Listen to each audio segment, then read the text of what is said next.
Pendahuluan. Teknologi berkembang pesat dalam berbagai sektor. Pengaruh teknologi terhadap lingkungan menjadi hal yang penting untuk dipahami. Dalam PPT kali ini, kita akan membahas manfaat, kelebihan, dan kekurangan teknologi di lingkungan. Apa itu teknologi?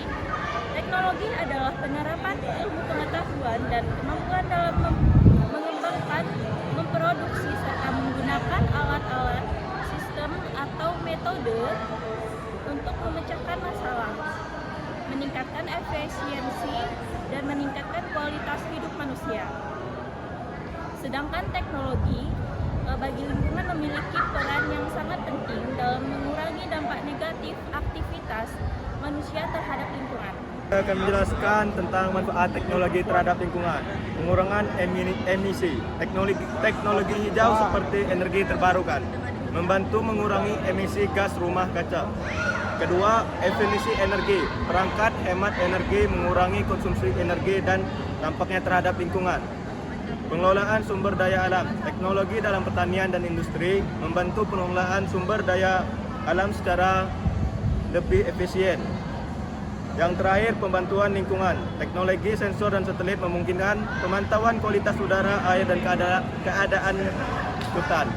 Teknologi terhadap lingkungan yaitu satu, penggunaan energi terbuka, yaitu teknologi energi terbuka contohnya seperti solar, angin, hidro, yaitu mengartikan sumber energi fosil. Yang kedua, inovasi dalam transportasi, yaitu keadaan listrik dan sistem transportasi cerdas mengurangi polusi udara dan kecepatan.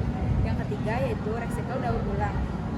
Teknologi daur ulang memungkinkan pengelolaan limbah menjadi produk baru yang ramah lingkungan. Yang keempat adalah efisien produk, yaitu dapat meningkatkan efisien dalam produk dan mengurangi pemborosan material secara energi. Baiklah, selanjutnya yaitu kekurangan teknologi terhadap lingkungan. Yang pertama yaitu pencemaran elektronik. Limbah elektronik atau e-waste yang meningkatkan dapat merusak tanah dan air jika dikelola dengan baik. Yang kedua, konsumsi energi yang tinggi. Beberapa teknologi seperti sirkuit data besar dan perangkat elektronik membutuhkan energi yang sangat besar. Yang ketiga, kerusakan habitat alam, yaitu pembangunan infrastruktur yang teknologi sering merusak habitat alami dan mengancam biodiversitas. Dan yang keempat, yaitu produksi yang tidak ramah lingkungan, yaitu proses produksi teknologi terkadang menghasilkan polusi dan limbah yang sangat sulit dikelola, maupun sampah ataupun limbah padat. Teknologi memiliki dua dampak bagi lingkungan, ada dampak secara langsung dan dampak tidak langsung. Dampak yang langsung bagi lingkungan meliputi dari polusi udara yang berasal dari emisi gas buang dari pabrik, kendaraan, dan pembangkit listrik.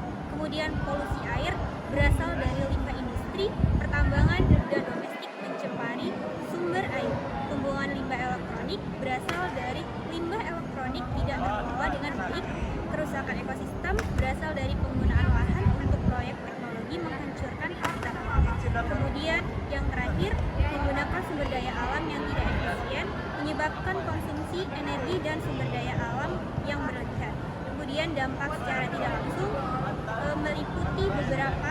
Yang pertama yaitu perubahan iklim yang berasal dari emisi gas rumah kaca dari teknologi kontribusi pada pemanasan global, kehilangan biodiversitas berasal dari kerusakan ekosistem dan habitat alam, mengancam keberlangsungan spesies, mencemari tanah, industri lingkungan dan pertambangan mencemari tanah, kemudian pengaruh terhadap kesehatan manusia berasal dari polusi udara dan air mempengaruhi kesehatan manusia, dan yang terakhir menyebabkan ketergantungan kepada teknologi, mengurangi kemampuan manusia untuk hidup secara alami. Selanjutnya ada contoh teknologi ramah lingkungan. Yang pertama, panel surya, yaitu menggunakan sinar matahari untuk menghasilkan energi listrik tanpa emisi. Yang kedua, ada mobil listrik, kendaraan yang tidak menghasilkan emisi gas rumah kaca. Dan yang ketiga, ada pertanian cerdas, yaitu teknologi untuk memantau tanaman dan meningkatkan hasil dengan menggunakan air dan pupuk yang lebih efisien. Selanjutnya, ada solusi untuk mengurangi dampak negatif teknologi. Yang pertama, desain produk yang berkelanjutan, yaitu untuk membuat produk dengan bahan ramah lingkungan dan dapat didaur ulang. Yang kedua, edukasi dan kesadaran lingkungan, yaitu dengan meningkatkan kesadaran tentang pentingnya penggunaan teknologi yang ramah lingkungan. Yang ketiga, pengelolaan limbah yang baik, meningkatkan sistem pengelolaan limbah elektronik dan plastik. Selanjutnya yang terakhir, investasi dalam R&D. Penelitian ini untuk menciptakan teknologi yang lebih ramah lingkungan. Manfaat jangka panjang teknologi bagi lingkungan. Yang pertama, mengurangi perubahan iklim. Yang kedua, melestarikan sumber daya alam. Yang ketiga, meningkatkan kualitas hidup manusia. Yang keempat, mengembangkan ekonomi hijau. Yang kelima, meningkatkan kesadaran lingkungan. Nah, kesimpulannya, teknologi memiliki dampak yang signifikan terhadap lingkungan, baik positif maupun negatif. Manfaat teknologi memperbaiki kualitas lingkungan. Namun, teknologi juga dapat menimbulkan masalah baru. Oleh karena itu, penting untuk menciptakan dan menggunakan teknologi bagi yang lebih ramah lingkungan demi keberlanjutan planet kita. Terima kasih. Sekian penjelasan dari kami. Terima kasih. Assalamualaikum warahmatullahi wabarakatuh.